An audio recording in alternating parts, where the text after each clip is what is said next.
Hermanos, he orado durante toda la semana para este tema. Yo le pido al Espíritu Santo de Dios que Él sea el que pueda traer la verdad de la palabra al corazón de la iglesia. Se lo digo porque esta es una iglesia con particularidades muy interesantes. Aquí como hay gente nuevita, hay gente de muchos años en el Evangelio.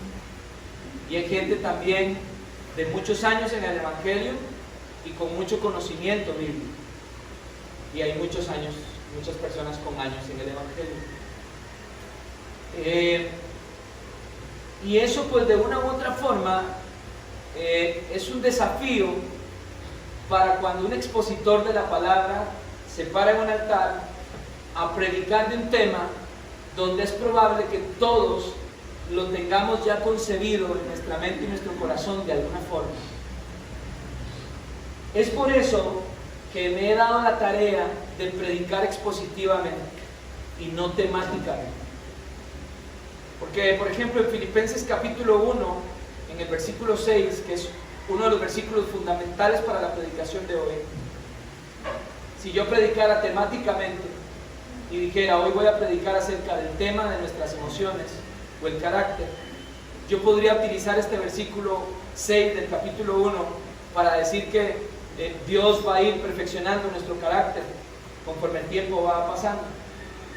Pero resulta que ese versículo no habla de eso, pero puede aplicarse en una exposición temática.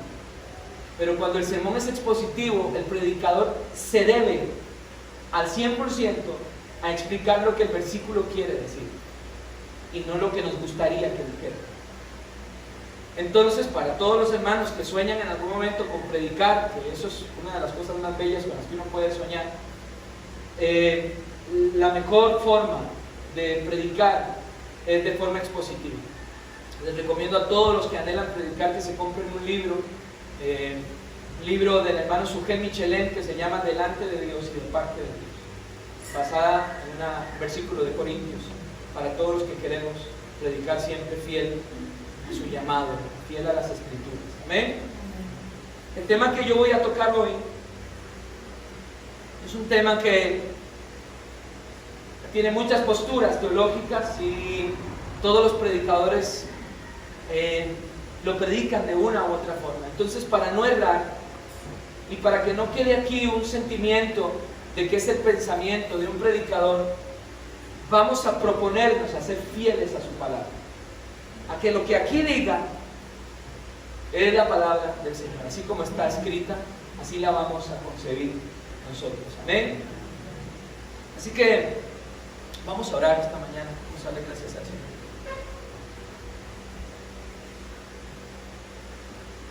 Como 12:15, más bien 12.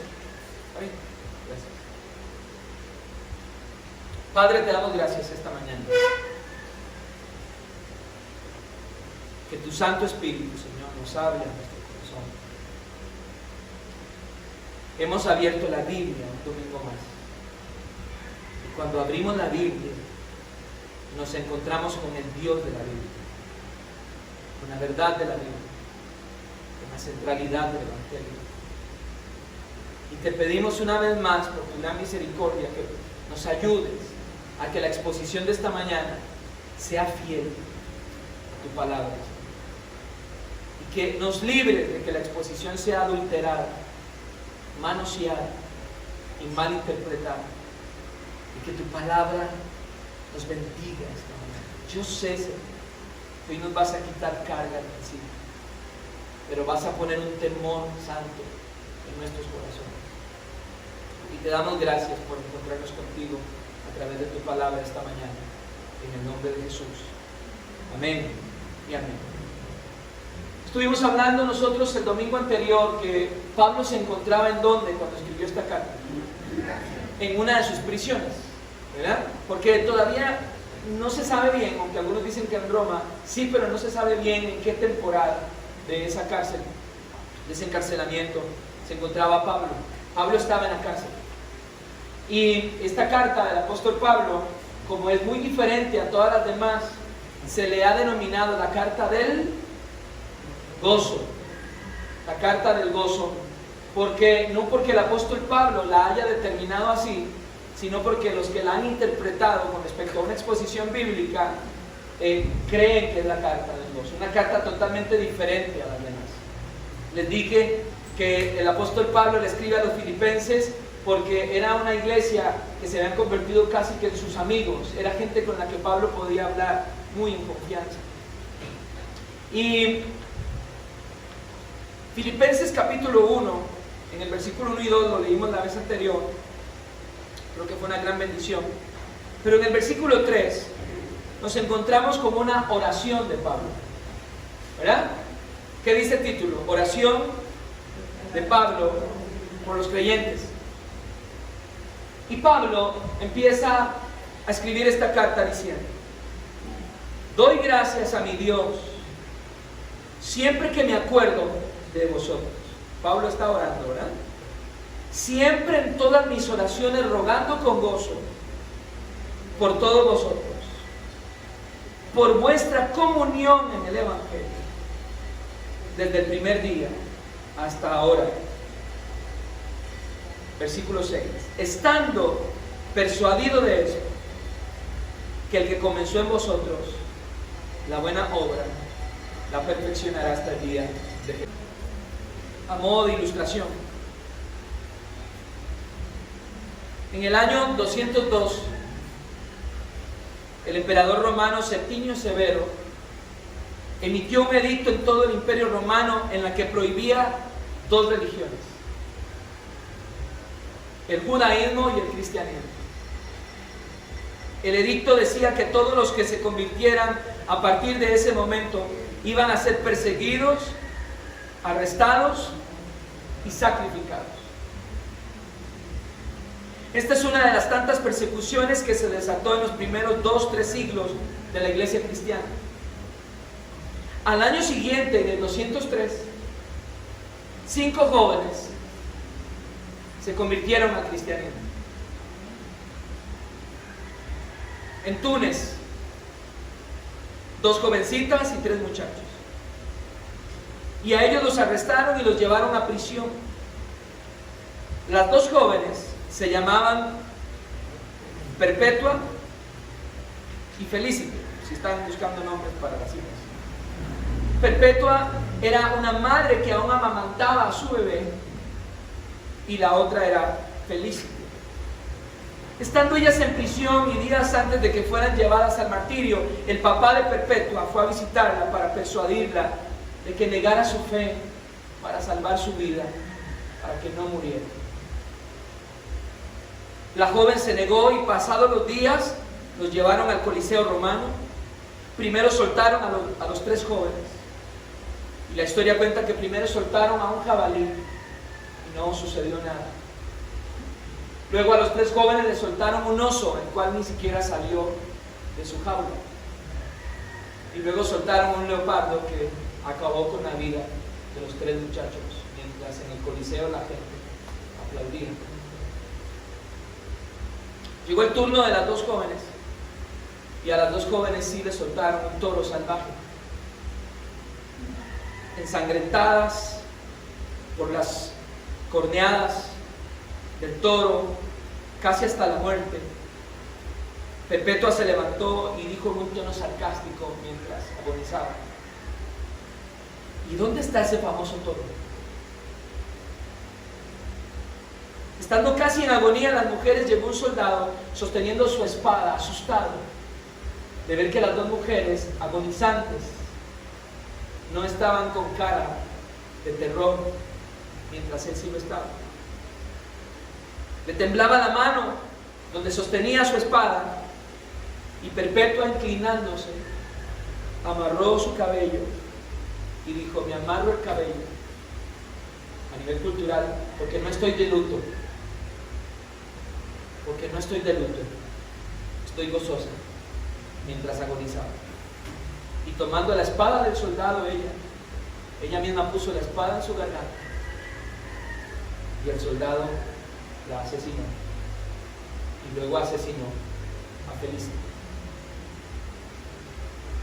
Historias como estas que encontramos a través de la historia cristiana son las que nos recuerdan lo precioso de la perseverancia de nuestros hermanos a través del tiempo. Hermanos que perseveraron en la fe, siendo perseguidos de esta forma. Le aseguro, hermanos, que si llegara una persecución como esta, hoy en día, la iglesia de Jesucristo sería devastada. Y la fe cristiana sería puesta en evidencia.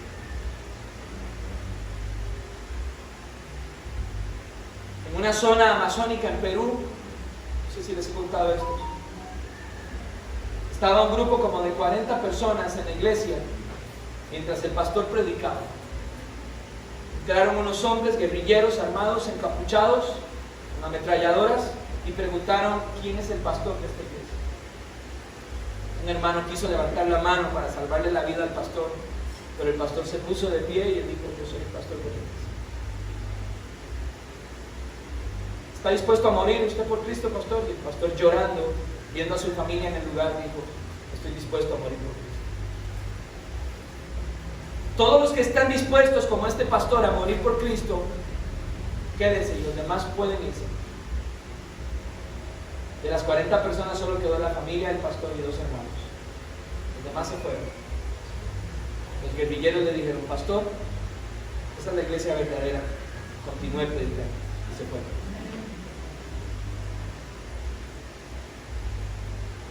La perseverancia no tiene que ver con los muchos años que usted tenga en la fe. No tiene que ver con eso. La perseverancia tiene que ver con ser fiel hasta la muerte. Nuestro cristianismo hoy está diluido. Dicen los libros, un libro dice, es una copia barata del cristianismo antiguo. La perseverancia es un llamado que Dios nos hace a todos nosotros como cristianos. Pablo le decía a los Gálatas, esto va a quedar en un video para que no se apresure a escribir: no os canséis pues a hacer el bien, pues a su tiempo segaremos y no desmayamos. Nuestro Señor Jesucristo dijo: mas el que persevere hasta el fin, este será salvo. Santiago capítulo 1 versículo 12 dice: bienaventurado el hombre que persevera bajo la prueba, porque una vez que ha sido aprobado, recibirá la corona de la vida que el Señor ha prometido a los que le aman. Nuestro Dios Todopoderoso en Apocalipsis le dice a la iglesia: sé fiel hasta la muerte y yo te daré la corona de la vida. Ese es el llamamiento de Dios para nosotros los cristianos. Perseverar hasta el fin. Ser fiel hasta la muerte. Ser firme y perseverante y constante en la fe en nuestro Señor Jesucristo. No una fe diluida. No una fe que está sujeta a las circunstancias de la vida. No un cristianismo que hoy está bien y mañana no. No un cristianismo que hoy ama, pero mañana no ama.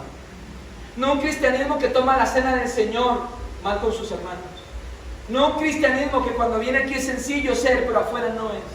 No, no es eso de lo que estoy hablando. Estoy hablando de la perseverancia de los santos.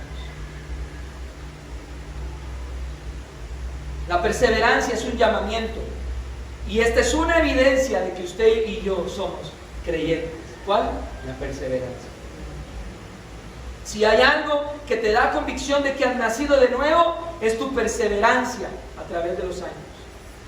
Porque la perseverancia es una señal de una fe genuina, de una fe verdadera. Es aquella fe que persevera a través del tiempo. Es una constancia en Cristo. Es la permanencia aún en las dificultades de la vida. Es la perseverancia de años que nos demuestran que nosotros somos de Cristo. Y a eso es lo que el apóstol Pablo se refería en Juan capítulo 1. Perdón, en primera de Juan capítulo 2, para los que apuntan, yo se la leo.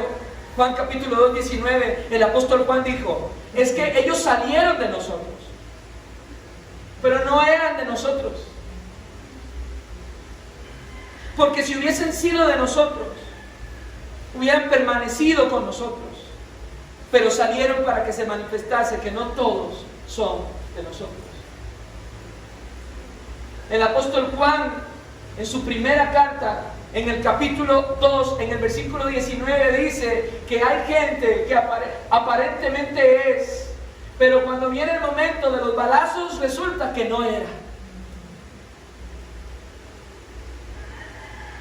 Y eso nos vamos a dar cuenta probablemente durante el tiempo, pero donde se va a dar cuenta esa persona es cuando Cristo venga por la iglesia. Es que esto del cristianismo es muy serio.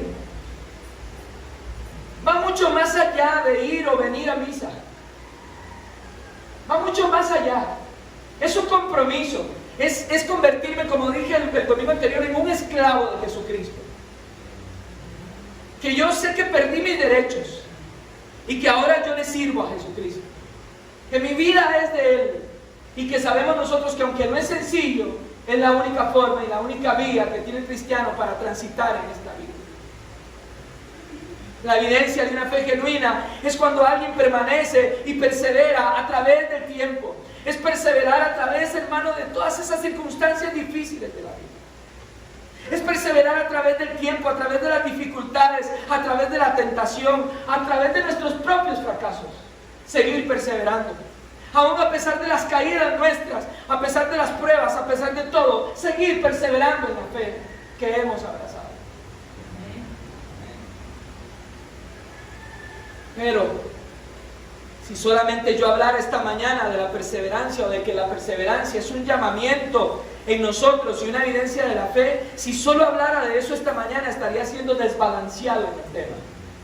¿Por qué? Porque le estoy hablando de que Samuel, Manuel, José, Heriberto, Polo, Sultano, Menguana deben de perseverar en la fe. Debemos de perseverar en la fe que hemos abrazado, cuyo gestor de esta fe es Jesucristo. Pero si solamente yo dijera perseveremos, estoy siendo desbalanceado en el tema. ¿Por qué? Así que quiero agregar a todo lo dicho anteriormente que la perseverancia es un regalo de Dios. La perseverancia es un regalo que Dios nos otorga. La perseverancia es una obra de Dios en los cristianos. Porque si yo no entiendo la perseverancia de esta manera, habrá dos respuestas erróneas de parte mía. Ok, tengo que perseverar hasta el fin, sí, pero si yo lo interpreto mal, puedo caer en dos grandes errores garrafales. Uno, la primera será que habrá arrogancia cuando yo persevere. Habrá arrogancia cuando yo persevere. Porque sentiré que la perseverancia es una decisión exclusivamente mía y se lo atribuyo a mi esfuerzo porque yo he perseverado. ¡Qué valiente que soy! ¡Qué fuerte! Y la segunda es más una consecuencia llena de devastación, de decepción y frustración, porque cuando no pueda perseverar, porque cuando sienta que no estoy perseverando, sentiré que soy el peor de los cristianos. Porque no tengo suficiente fe como el resto de mis hermanos. Si solamente le atribuyo la perseverancia a ustedes o a mí, si nos atribuimos la perseverancia a nosotros mismos, estamos desbalanceados, porque la perseverancia en el cristiano es un regalo de Dios. ¿Cómo es eso, pastor? Estos podrían ser los efectos de no entender que la perseverancia viene de Dios. Y esto es lo que el apóstol Pablo se refiere en el pasaje que abordamos esta mañana. Pablo les está diciendo a ellos, la razón por la que ustedes han perseverado es porque Dios ha sido bueno con ustedes. O sea, jactancia cero. Es que cuando usted se mira hacia adentro, usted se da cuenta que usted ni puede ni quiere perseverar. Y nos damos cuenta entonces que ocupamos a Dios todos los santos y benditos días de nuestra vida. Pablo aborda en estos versos, hermano, dos cosas maravillosas en esta carta. Lo primero es que Pablo da gracias por la perseverancia de los filipenses. Y lo segundo es que Pablo les va a enseñar que la perseverancia es una obra de Dios. Y leemos de nuevo los versículos del 3 al 6. ¿Lo leemos? Filipenses 1. Leámoslo juntos. Doy gracias a mi Dios siempre que me acuerdo de vosotros, siempre en todas mis oraciones rogando con gozo por todos vosotros, por vuestra comunión en el Evangelio desde el primer día hasta ahora. Desde el primer día hasta ahora, estando persuadido de esto, que el que comenzó en vosotros la buena obra, la perfeccionará hasta el día de Jesucristo. Yo no sé usted, pero lo que vamos a hablar a continuación es sumamente conmovedor, hermanos. Sumamente. Número 1, Pablo da gracias por la perseverancia de los hermanos de Filipo. Pablo da gracias a Dios por ellos porque han permanecido desde el primer día. Agradece porque han perseverado desde el primer día de su conversión. Pablo agradece también por la comunión de ellos en el Evangelio. Y en un sentido, Pablo puede referirse a su comunión con Dios y está bien. Doy gracias a Dios por su comunión en el Evangelio. Y podríamos entender que Pablo se refiere a su comunión con Dios y está bien y es correcto. Pablo también puede referirse a la comunión de ellos con sus hermanos en la fe, lo cual también estaría bien. Sin embargo, creo que a lo que Pablo se refiere es que ellos han sido participantes con él en el Evangelio, compañeros junto a Pablo en el avance del Evangelio. ¿Por qué? Porque miren lo que dice Filipenses 4. Le damos unas vueltitas a la página. En el versículo 14, y me dicen amén cuando lo tienen. ¿Tienen? Ok, ¿qué dice? Sin embargo, bien hiciste en participar conmigo en mi tribulación. Y sabéis también vosotros, oh filipenses, que al principio de la predicación del Evangelio, cuando partí de Macedonia, ninguna iglesia participó conmigo en razón de dar y recibir, sino solo vosotros. Pues aún a Tesalónica me enviasteis una y otra vez para mis necesidades. Cuando Pablo les dice, doy gracias a Dios por la comunión de ustedes en el Evangelio, Pablo les está diciendo, porque ustedes han participado conmigo en el avance de la obra del Señor. Ustedes fueron los únicos que me ayudaron cuando yo estuve en Tesalónica, que es la iglesia actual. A los corintios, Pablo les dijo que los macedonios, la iglesia donde está Filipo, los macedonios, fueron los únicos que le ayudaron a él, aún con sus pocas posibilidades. La iglesia de Filipo era una iglesia con pocos recursos para ayudar. Pero en 2 de Corintios, damos una vueltita sin perder Filipenses. En 2 de Corintios, en la segunda carta de Pablo a los Corintios, en el capítulo 8. Y lo que estoy haciendo es un preámbulo, hermano, para lo que sigue. La segunda carta del apóstol Pablo, en el capítulo 8, en el versículo 1, ¿lo tiene? ¿Qué dice el título? La ofrenda para los santos. Y miren lo que dice Pablo, hermanos. Miren. Asimismo, hermanos, os hacemos saber la gracia de Dios que se ha dado a ¿cuáles iglesias? ¿A las iglesias de dónde? De Macedonia, y ahí estaba Filipo. Que en grande prueba de tribulación, la abundancia de su gozo y su profunda pobreza abundaron en riquezas de su generosidad. Pues doy testimonio de que con agrado han dado conforme a sus fuerzas y aún más allá de sus fuerzas, pidiéndonos con muchos ruegos que les concediésemos el privilegio de participar en este servicio para los santos. Y no como lo esperábamos, sino que a sí mismos se dieron primeramente al Señor y luego a nosotros por la voluntad de Dios.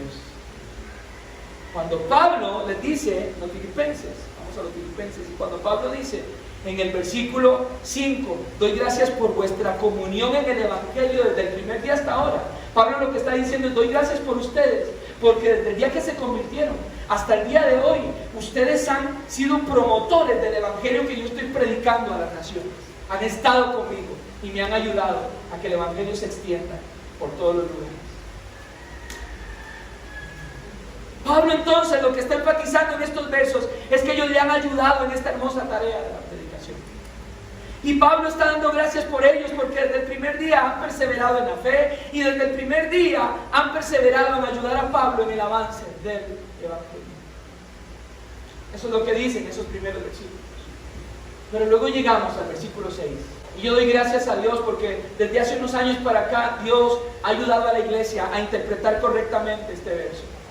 Hay iglesias, hermanos, bíblicas desde hace años que lo tienen claro. Pero hay otras iglesias más contemporáneas, llenas de estrategias, que han aplicado mal este versículo. Créanme, he luchado por lo que le voy a decir, pero el Señor ha puesto ya esto en mi corazón, ha formado mi corazón para esto, lo entiendo profundamente bien.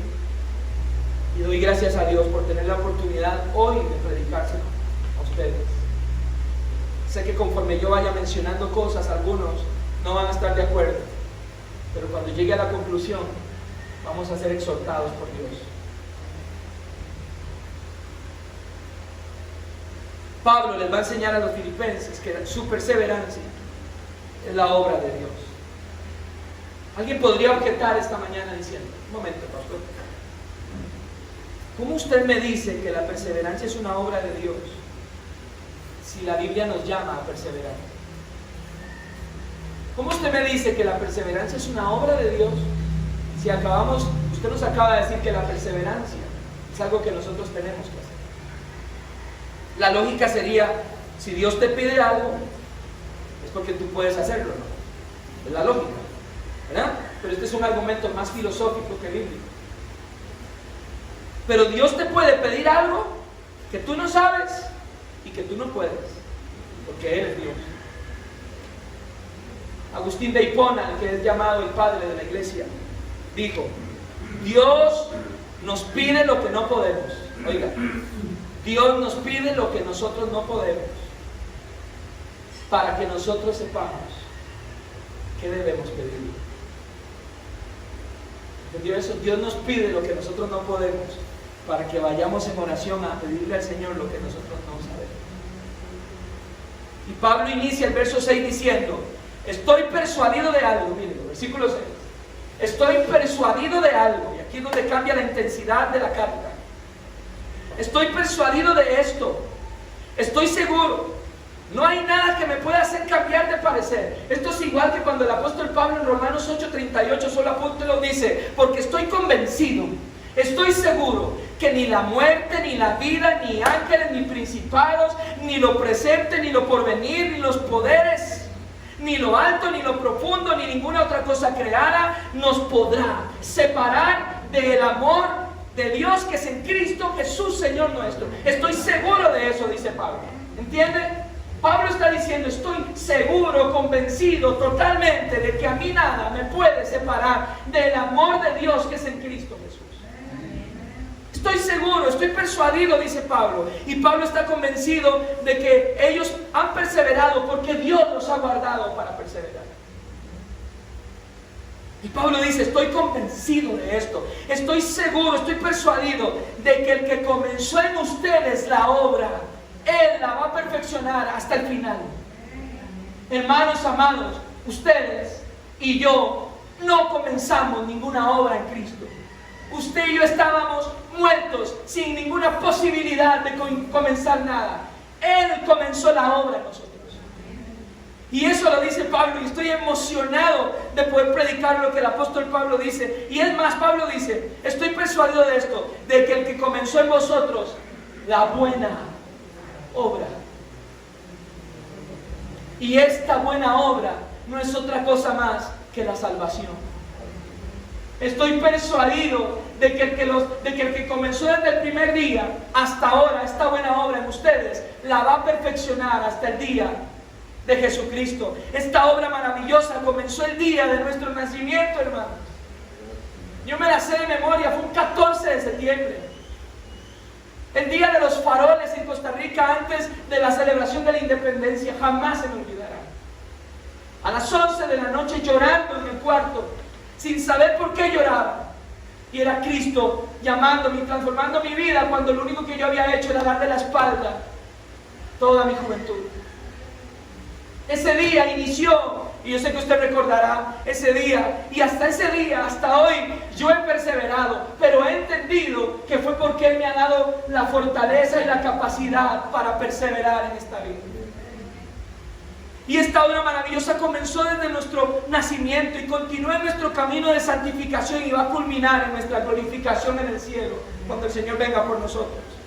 La obra de Dios en nosotros comenzó el día en el que Dios nos dio vida, cuando nosotros estábamos muertos, hermanos. Es increíble cómo en un momento estábamos en el mundo, amando al mundo, y de un pronto a otro Dios nos abre los ojos, Dios nos cambia el corazón, Dios nos da una nueva naturaleza, y en ese momento usted y yo nos convertimos en una persona totalmente diferente. Como en un momento amábamos al mundo, y como en un momento, sin entenderlo, ya no queríamos nada con el mundo, porque el Señor nos había salvado. Y en este verso Pablo también recalca que Dios nos va a perfeccionar hasta el día de Jesucristo. Pablo ya ha mencionado en estos versos anteriores la frase desde el primer día, y ahora menciona hasta el día de Jesucristo. ¿Y sabe qué quiere decir esto? Que desde el día en el que usted se convirtió hasta el día de Jesucristo, Él lo va a guardar. Está hablando de toda una extensión de la salvación. Hermano, Dios nos salvó de la condena y de la penalidad del pecado. Dios nos sigue salvando hoy del poder del pecado o de la influencia del pecado.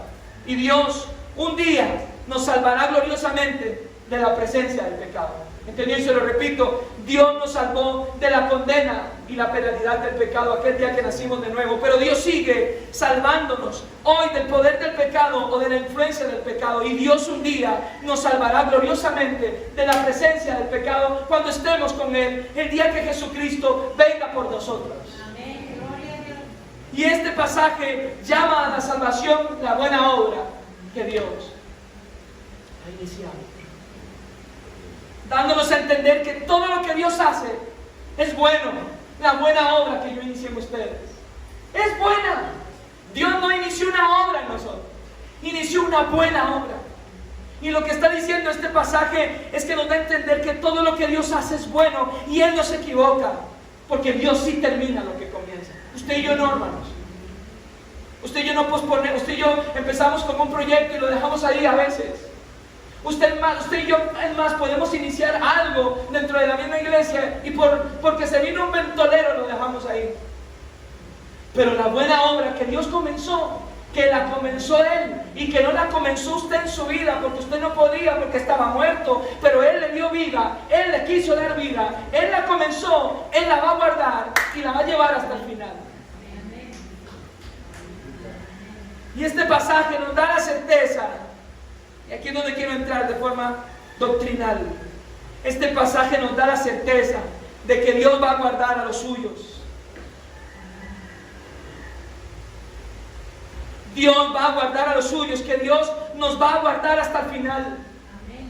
Porque Él perfecciona en nosotros la obra de inicio. Tuve una postura por muchos años, pero cuando uno aprende a leer la palabra de Dios se da cuenta que es imposible que un cristiano pierda su salvación. Es imposible. Es imposible, hermanos. Si lo grito y lo digo, es imposible. Porque esa obra no la comenzó el cristiano, la comenzó Dios. Es imposible porque la comenzó Él. Y es una buena obra. Y Él empieza lo que termina. Es imposible, hermanos. La salvación es una obra de Dios, de principio a fin. Pastor, usted me está diciendo que salvo siempre es salvo. No, no le estoy hablando de esto. Le estoy diciendo que cuando Dios comienza algo, si Él la comenzó, Él lo termina. Él lo termina. ¿Qué posibilidad hay de que alguien a quien Dios salvó se pierda? Muchos hemos luchado con ese pensamiento por años. ¿Qué posibilidad hay de que alguien a quien Dios ha salvado se pierda? ¿Qué peligro hay que un cristiano al que Dios tiene en su mano se le vaya a salir de las manos? ¿Qué posibilidad hay? Si el Señor comenzó la obra en un pecador como usted y como yo, no la va a continuar. Usted no quería nada con Dios, nada. Usted y yo no queríamos nada con Él, pero Él nos escogió antes de la fundación del mundo, y nos escogió y nos trajo a Él, y nos va a guardar. Y nos va a guardar. Si la perfección de esta obra de la salvación dependiera de nosotros, hermanos, seríamos salvos.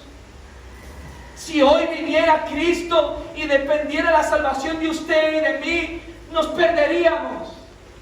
Porque hoy hemos pecado y porque mañana pecaremos. Y porque si no pecamos de acto, vamos a pecar en nuestros pensamientos. Y por eso vamos y nos tiramos de rodillas. Porque el cristiano persevera así. Si se equivoca y erra, se tira al suelo y pide perdón a un Dios que le ha dicho: yo te voy a ayudar a preservar. Y vamos y pedimos perdón y nos arrepentimos delante de Él.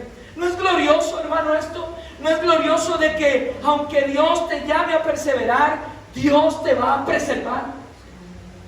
Sí, persevera, pero yo te voy a guardar mientras perseveras. Yo te voy a guardar mientras perseveras. Y yo sé, hermano, estoy preparado para eso y he orado. Sé lo que está sucediendo ahorita en la mente de muchos hermanos que estamos reunidos aquí. ¿No es glorioso esto que estoy diciendo? ¿Acaso no lo es, hermano? ¿Acaso no es glorioso que usted estaba muerto y que el Señor dijo: este muerto, le doy vida y yo lo voy a guardar hasta que venga por él? ¿No es glorioso eso? ¿No nos quita una carga de encima? ¿No es maravilloso? Eso es glorioso. No hay manera de estar en Cristo y perderse. Y si llegaras a perderte es porque estuviste en la iglesia escuchando al pastor Manuel, pero nunca estuviste en Cristo.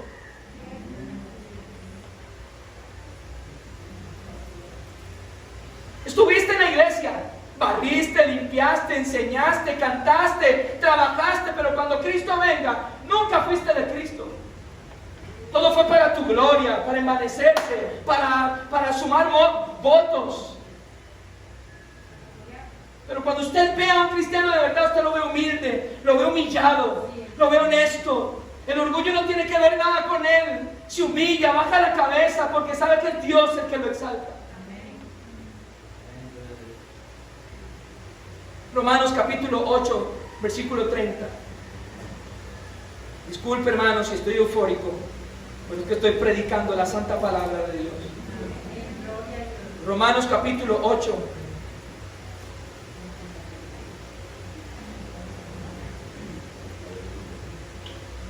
Romanos capítulo 8, ¿lo tienen? ¿Sí lo tienen? Versículo 30. Gloria a Dios. Romanos 8:30 dice, lo leemos: a los que predestinó, a estos también llamó, y a los que llamó, a estos también justificó, y a los que justificó, a estos también glorificó. Le hago una pregunta: si el Señor predestina a 30, ¿a cuántos llama? Y si el Señor llama a 30, ¿a cuántos justifica? Y si el Señor justifica a 30, ¿a cuántos glorifica? A 30. Porque Él es el que comienza la obra. Porque si dependiera de ustedes y de mí, hermanos, nos perderíamos. Si hoy falleciéramos y dependiera de nuestras obras y de nuestra pura perseverancia, solo nuestra pura perseverancia nos perdería. Ninguno de los que Dios ha llamado puede perderse. ¿Por qué? ¿Porque son muy fuertes o porque tienen mucha fe? No, es porque Dios termina la obra que comenzó en nosotros hasta el fin. Por eso la Biblia le llama: la salvación es del Señor. La salvación es del Señor, hermano. El que comenzó la buena obra la va a terminar, la va a completar, la va a perfeccionar hasta el día de Jesucristo. Y esto para un verdadero creyente es una gloriosa noticia esta mañana. Es una gloriosa noticia esta mañana.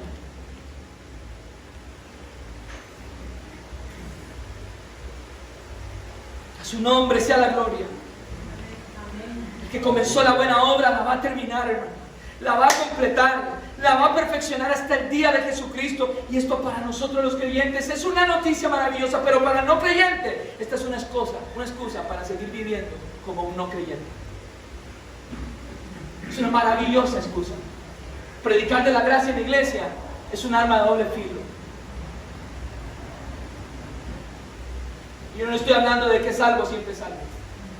Estoy hablando de que Él que inició la obra en mí, Él que la inició, Él porque yo no quería, pero Él sí quiso conmigo, Él me va a preservar en el camino, en mis caídas, en mis fracasos, en mis cosas. Él me va a ayudar.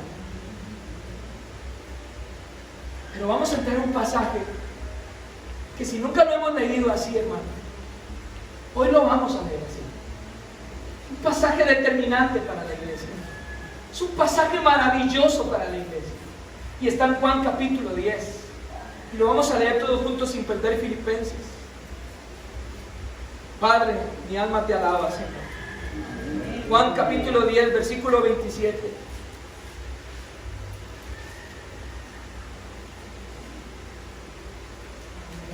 ¿Tienen? Juan capítulo 10. Estoy gozoso de leer este pasaje, hermano. Estoy gozoso. Si me río, me disculpan. Juan capítulo 10, versículo 27. ¿Lo tiene conmigo? Dígame. Amén. Dice la Biblia, hablando del buen pastor: mis ovejas oyen mi voz, y yo las conozco y me siguen. Y yo, no ellos, no nadie, yo les doy vida eterna y no perecerán jamás, ni nadie las arrebatará de mi mano. Mi Padre que me las dio. ¿Está escuchando eso, hermano?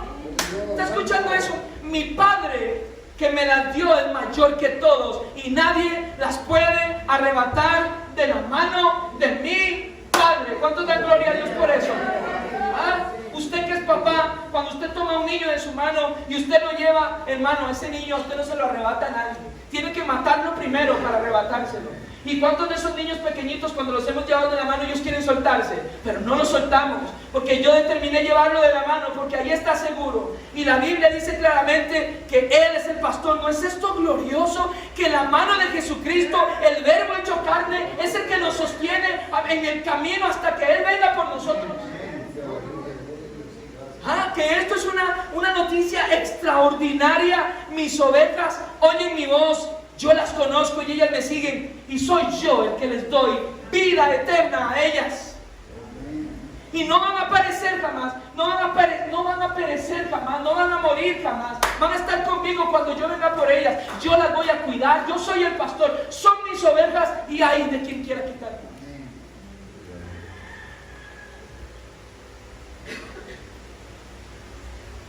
Y si la oveja se va, no era del rebaño. Porque si no, toda la responsabilidad de si está o se queda es de la oveja y no del buen pastor. Y nadie va al cielo por mérito propio. Nadie. No hay ninguno sentado en este lugar que cuando llegue al cielo el Señor le vaya a decir: es que era imposible que no estuvieras aquí, tan buen cristiano que has sido, aquí tenías que venir a parar. Era imposible que te perdieras porque has sido muy bueno.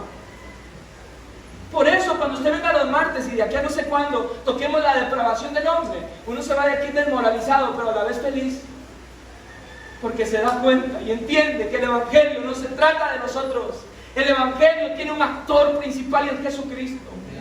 Y dice que estas ovejas no las arrebata nadie de su mano, porque el Padre se las dio. ¿Entiende? El Padre tomó a Samuel y lo agarró y se lo dio a Jesucristo y le dijo: este es tuyo. Y eso sucedió desde antes de la fundación del mundo. El Señor pensó en nosotros. ¿Entiende eso tan glorioso? Y sabía que le iba a poner a Samuel, y el Señor lo agarró de la mano. ¿Quién se lo puede quitar de ahí? ¿Quién? ¿Quién se lo arrebata de la mano? ¿Quién? El Padre fue el que le dio las ovejas al Hijo, y nadie se las puede arrebatar de la mano, porque el Padre es mayor que todos y nadie se las puede arrebatar de la mano. ¿No es esto glorioso? ¿No es esto glorioso, hermano? ¿No es esto glorioso? Esto es glorioso. Hoy estamos empezando a dejar de poner los ojos en nosotros y nos estamos poniendo en Cristo, porque la salvación es de Él. Habrán algunos que están deseando que uno diga que el cristiano sí puede perder la salvación, porque hay gente que le encanta decir eso, que se sienten satisfechos al decir eso, hermano. Sí, el cristiano puede perderse. ¿Saben por qué decimos eso? Porque hemos leído la Biblia incorrectamente un montón de veces y desmeritamos el sacrificio de Cristo Jesús. Fue tan poco, fue tan miserable el sacrificio de Cristo Jesús en la cruz del Calvario para que yo decida si yo me salvo o no me salvo. ¿Fue tan miserable ese sacrificio? ¿Fue como matar un cabro entonces? Fue Cristo que se dio para que esas ovejas estuvieran en su mano.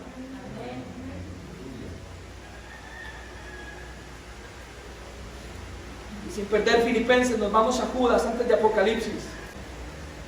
Judas, el hermano de Jesús, en el versículo 24, Dice, ¿lo tenemos juntos? No, hermano, mire, esto es como para que. Versículo 24, ¿lo tiene? Y aquel que es poderoso para guardaros sin caída y presentarnos sin mancha delante de su gloria con gran alegría. Y Judas termina diciendo, por esto, al único y sabio Dios, nuestro Salvador, sea gloria y majestad, imperio y potencia, ahora y por todos los siglos. Aquel que es poderoso para guardarte sin caída. Aquel que es poderoso. Los cristianos podemos estar seguros de que no nos vamos a perder. Si dependiera de mí, ya yo estoy listo. No tengo posibilidad de encontrarme con mi Señor en el cielo. No hay forma. Es más, el día que me bajé en aquel parqueo que le dije que fui a enfrentar a este hombre que hizo eso, si ese día el Señor hubiese venido, yo me quedo por lo que sentí hacer si me respondía.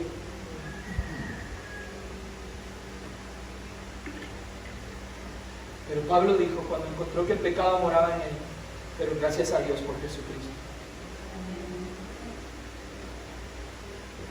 La iglesia está llena de legalismo y moralismo. Nos ha infectado por años. Nos ha infectado. Es más, para que seamos depurados de eso se necesita fe y oración. Porque nos han enseñado mensajes que nos han llenado de legalismo y moralismo. Por más que usted se esfuerce para complacer a Dios con su vida, si de eso dependiera, hoy nos frustraríamos y estaríamos en depresión, porque quizá no lo vamos a ver. Los cristianos podemos estar seguros de que no nos vamos a perder, y no porque seamos muy santos, no porque tu fe sea enorme. Tú vas a ser guardado porque Dios te va a guardar.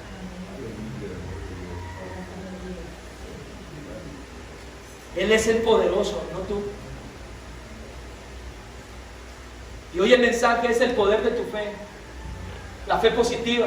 Y las iglesias llenas, hermano, llenas de declaratorias y un montón de profetas que ni siquiera Dios nos ha llamado a nada, profetizando un montón de cosas porque a la iglesia es lo que le gusta oír. Es más, vean usted los estados de WhatsApp y Facebook de los hermanos llenos de humanismo. Porque hay algo que nos gusta sentirnos bien, ¿verdad? Que nos reconozcan que está aquí Cristo y yo no tan abajo, por lo menos unos escaloncitos más cerca. Nos encanta eso. Y no es así, hermano. Debemos ser honestos con nosotros mismos. Si así fuera, no seríamos salvos. Más bien, es mi fe, aunque débil, en un Dios poderoso.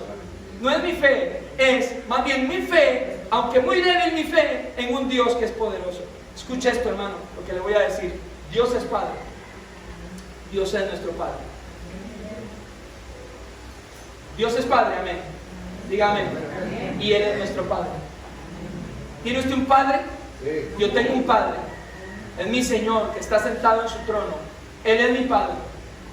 Amén. ¿Tiene usted un Padre? Amén. Si se perdiera uno de sus hijos, ¿cómo podríamos confiar en Él como Padre?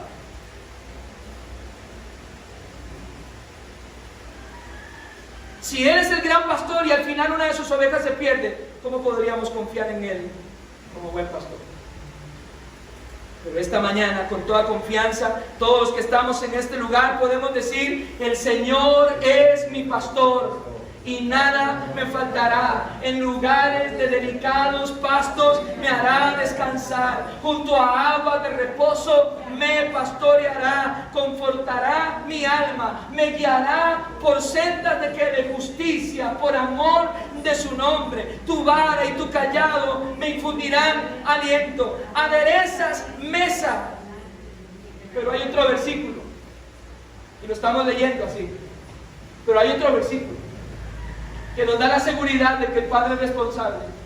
Dice: y aunque ande en valle de sombra y de muerte, que dice: no temeré mal alguno, porque tú estarás conmigo. Tu vara y tu callado me infundirán aliento. Aderezas mesa delante de mí en presencia de mis angustiadores y ungen mi cabeza con aceite. Mi copa está rebosando. Y termina el salmista diciendo: ciertamente el bien y la misericordia me seguirán todos los días de mi vida, y en la casa de Jehová moraré por largos días. Él es el pastor, Él me lleva por los diferentes caminos, Él está conmigo, Él no permite que yo me pierda, y voy a estar con Él para siempre. Amén.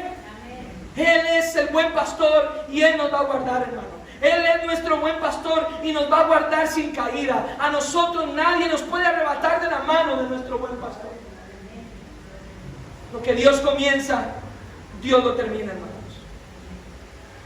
Y quiero terminar con 3 cosas. Quiero concluir con esto.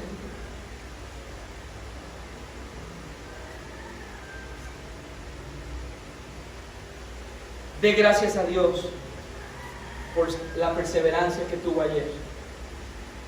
Dé gracias a Dios porque ayer logró perseverar.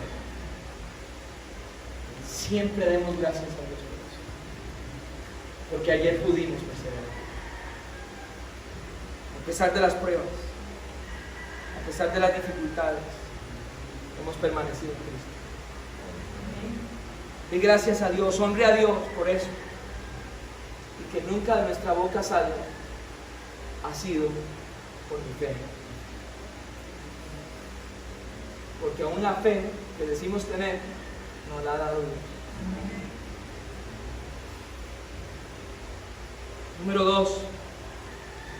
Si ya usted dio gracias a Él por que usted logró perseverar ayer, acuda a Dios para perseverar hoy. Acudamos a Dios para perseverar hoy. Él es el que inició esta obra en mi hermano, y Él la va a completar. ¿Cuántos dicen amén? Entonces, cuando no tenga fuerzas para seguir, yo tengo que ir a Él. Porque va a llegar un momento en el que usted sienta que sus fuerzas no son suficientes, y esos momentos donde usted dice: ya no puedo, ya no sé cómo más seguir, ya no sé cómo más hacer. Quiero pedirle perdón a los hermanos que pueden estar sentados esta mañana en este lugar, aún si usted es una visita que nos está visitando hoy. Quiero pedir perdón porque quizá usted no haya nacido de nuevo todavía, o quizá usted esté en la iglesia pensando que ha nacido de nuevo, pero debe de replantear su decisión. Perdónenos si le hemos enseñado de que la vida cristiana o el evangelio tiene que ver con que usted es muy fuerte para obedecer en todo y mantenerse firme, porque eso no es el evangelio. Eso no es el evangelio. No lo es. Usted es salvo, no porque sea bueno, no porque se porte muy bien, no porque venga a la iglesia, no porque tenga años sentados en esta silla. Usted y yo somos salvos por gracia, por pura gracia. Lo que pasa es que cuando hemos sido salvos por gracia, la respuesta lógica es caminar en santificación. No es que usted camine en santificación para ser salvo. No es que usted haga todas estas obras buenas para que el Señor lo salve. Es que ahora que es salvo, hágalo correcto. Ahora que es salvo, todas las obras que se prepararon para usted de antemano, camine en ellas. Eso es entender claramente la justificación. No es que usted es declarado justo porque está haciendo un montón de obras buenas. No, es que usted hace las obras buenas porque usted es santo y porque usted es un hijo que Dios ha salvado. No es que usted hace las obras para ver cómo se gana el favor de Dios para entrar entre los salvos. No, hermano, ahora que ha sido salvo y que no es una obra suya, sino que es una obra de Dios y que Dios lo ha salvado a usted, ahora por default tengo que caminar santamente. Porque si usted estaba pensando que lo que estoy diciendo es que como ya usted ha sido salvo, cáigase todas las veces que quiera y cometa todos los errores que usted quiera, usted lo que está manifestando con esto es que usted no es un hijo de Dios. Porque los hijos de Dios que han sido salvos lloran, sufren y se arrepienten cuando se dan cuenta que su pecado mora en él. Lloramos y sufrimos y nos devasta el corazón y vamos en oración a suplicar a Dios su perdón. No podemos andar, hermanos, con la camiseta de cristianos, comportándonos como nos da la regalada gana. No, hermano, hemos sido salvos ahora. y tenemos que representar a Cristo como debe de ser. Esto, hermano, es un hospital de pecadores débiles. Y si hay algo que nos describe es que somos gente ridículamente necesitada y somos extraordinariamente débiles. Debe de reconocer eso. Debemos de reconocer. Nos hace bien reconocer eso. Nos hace bien. No, pastor, está equivocado. Mi esposo es buenísimo. Ay, hermano. Dormido. Mi esposa, pastor. Mi esposa es buenísima. Hermano mío, amado, mi corazón. Eso no es, ni será así nunca. Porque su esposita y su esposito, la naturaleza que tiene es pecaminosa igual que la mía. No, mi esposo es bien bueno, pastor, usted supiera. No, hermana, la única persona sabe la calidad de bondad que tiene su esposo o no, es Dios. Es Dios. Que haga cosas buenas es otra cosa, ¿ah? Porque todos hacemos cosas buenas, ¿no? Abrimos una puerta, le respondimos a alguien bien, le llevamos el diario, le llevamos una despensa, sacamos un dinerito, le compramos unos tacos, le pintamos la fachada de la casa a una persona. Usted ve que trata bien a la esposa y a la hija, pero el único que conoce las profundidades del corazón del hombre es Dios. Y si nosotros pensamos que somos buenos, cuidado, porque puede ser que nosotros no acudamos a Dios como tenemos que acudir. Miserable de mí. O sea, es que yo lo que digo es, Pablo sí lo dijo, pero nosotros no lo decimos. Miserable de mí. Pablo, hermano, no lo dijo un hermanito empezando el día de hoy. No, Pablo dijo, el apóstol Pablo, él, miserable de mí. Miserable de mí. Me he dado cuenta de que el pecado muere, pero gracias a Dios por Jesucristo.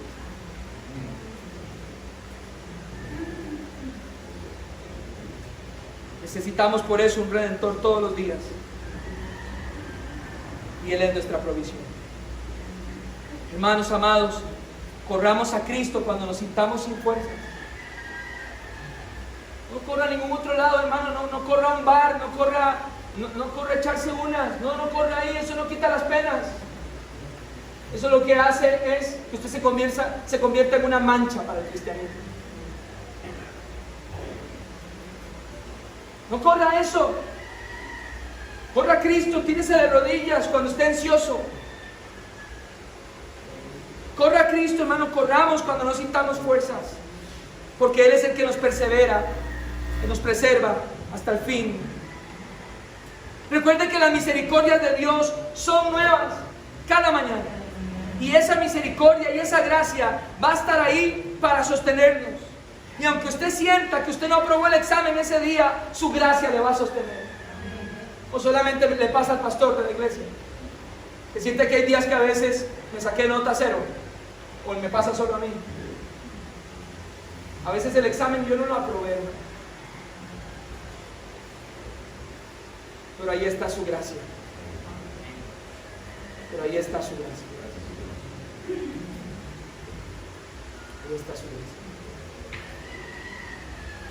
¿Tú dicen amén a eso? Amén. Cuando yo sienta que no doy la talla, cuando siento que reincido, y cuando siento que yo mismo le pongo un freno a mi santificación y me lamento y me reprocho y digo, ¿por qué hago esto siempre? ¿Por qué hago esto una y otra vez? Y usted siente que es un enano espiritual y que pasan los años y que sigue siendo el mismo enano, y que llegó el 2020 y es el mismo enano que el 2022, con las mismas situaciones que en el 2018, 19, 20 y 21, y es el mismo enano. Cuando usted se sienta así, hermano, de esa forma, y aunque sea cierto que somos enanos espirituales, ahí está su gracia y tenemos que correr a él. Hermano, cuando yo siento que estoy como un enano espiritual, voy a Filipenses 1:6, que es nuestro versículo base el día de hoy. ¿Y qué dice Filipenses 1:6? Estando persuadido de esto, que el que comenzó en vosotros la buena obra, la perfeccionará hasta el día de Jesucristo. Lo importante en ese rebaño no es la oveja, es el pastor de esa oveja. el pastor de esto. Tengo un Dios grande que me sostiene. Y sé que este mensaje, como le dije, es de doble filo para aquellos que están en la iglesia y quieren seguir en su negligencia espiritual. Pero si eso es así, hermano, este mensaje no es para usted.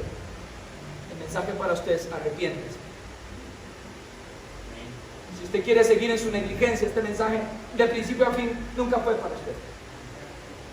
El mensaje para el que quiere seguir siendo negligente hasta que Dios quiera es: arrepiéntase. Ahora que puede hacerlo. Arrepiéntase. Este mensaje no crea vagos espirituales. Este mensaje de hoy no es para crear vagos espirituales, ni congregantes negligentes, ni servidores mañosos. Más bien es, hermano, crea corazones agradecidos y transformados, que lo que quieren es honrar a Dios, que lo que quieren es amar a Dios con todas sus fuerzas. ¿Cómo no voy a amar a mi Señor? ¿Cómo no voy a servirle a Él, hermano? ¿Cómo no voy a soportar los ventoleros que sean de las circunstancias, hermano? Miren, yo le voy a servir a mi Señor siempre. Siempre. El gozo de mi servicio al Señor no depende de mis circunstancias. Él me salvó a mí, Él me sacó de la cochinada en la que yo estaba. Él me va a guardar y va a venir por mí. Mientras Él viene por mí, yo le voy a servir con todo mi corazón. Con todo mi corazón. Y mi esposa se va a dar cuenta de eso, y mis hijos se van a dar cuenta de eso, y mis vecinos se van a dar cuenta de eso, y la iglesia se va a dar cuenta de que no importa lo que suceda, yo le sirvo a un Dios bueno, que yo no queriendo nada con Él, Él quiso todo conmigo. ¿No lo llena usted eso de amor? ¿Ah? Es que solo si usted está muerto hoy no siente ese amor, hermano, pero no nos llena de amor eso. ¿Ah? Y número 3, confía en Dios. De gracias porque Dios lo preservó ayer. Acuda a Dios para que nos preserve hoy. Pero confiemos en Dios para la preservación de mañana. ¿Ven? Confiemos en Dios. Ni siquiera sabemos si hoy, después de comer arroz con pollo, Cristo viene. No sabemos. Yo feliz que Él venga hoy por mí. Yo feliz. ¿Cuántos están felices por eso? ¿Ah? Yo feliz que Él viniera por mí hoy.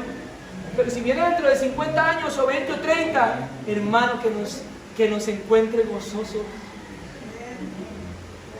Hermano, no es la mano suya la que se sujeta de Él, es la mano de Él la que lo está sujetando a usted. A mí, pastor, a mí sí lo está sosteniendo. Dios no sostiene al negligente. La Biblia hace un contraste con eso. El negligente lo que le viene es castigo y juicio por cabezón. Dios sostiene al que se dio cuenta que el pecado mora en él y que si dependiera de él no se salvaría, y da gracias porque el Dios Todopoderoso lo sostiene de mano.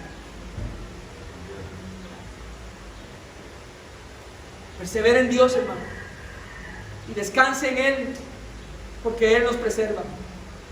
El Evangelio de la Gracia es una obra de Dios de principio a fin, hermano. No hay ninguna participación de nosotros. No, pastor, pero vea, yo también tengo que hacer esto y esto. No, eso usted lo tiene que hacer porque ahora es cristiano y es salvo.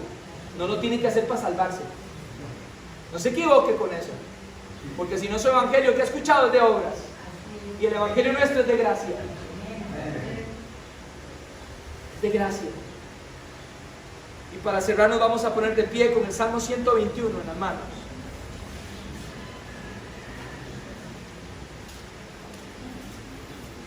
Creo que mi garganta va a tener que ser cuidada durante el resto de esta semana. Con chile se me...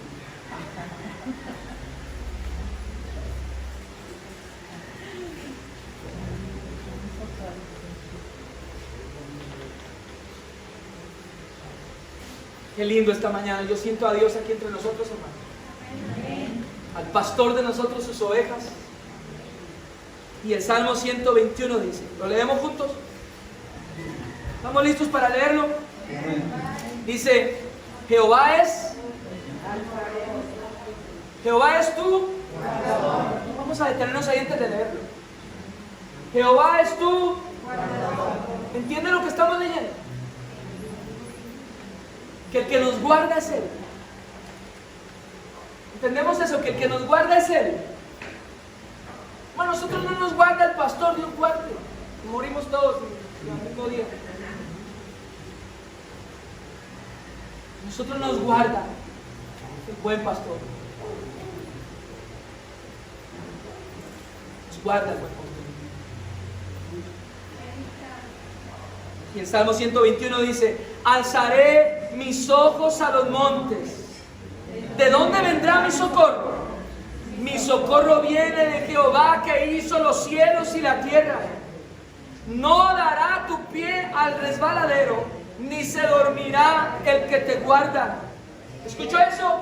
Ni se dormirá el que te guarda. He aquí, no se adormecerá, ni dormirá el que guarda a Israel. Jehová es tu guardador, Jehová es tu sombra a tu mano derecha. El sol no te fatigará de día, ni la luna de noche. Jehová te guardará de todo mal.